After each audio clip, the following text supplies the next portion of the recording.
In this video, I'm going to show you how to reset your Kasa Smart Plug.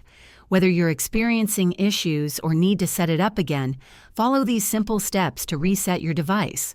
Step 1. Unplug the smart plug. Start by unplugging the Kasa Smart Plug from the power outlet. Wait for about 5 to 10 seconds to ensure the plug is fully powered off. Step 2. Press and hold the reset button.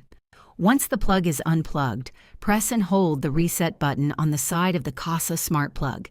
The reset button is usually located on the side or bottom of the device.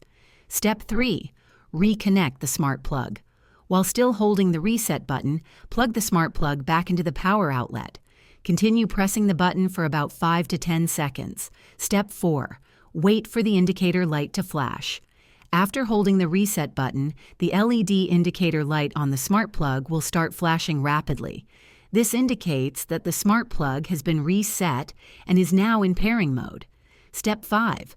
Set up the smart plug again. Open the Kasa app on your smartphone and follow the on-screen instructions to reconnect your smart plug to your Wi-Fi network and complete the setup.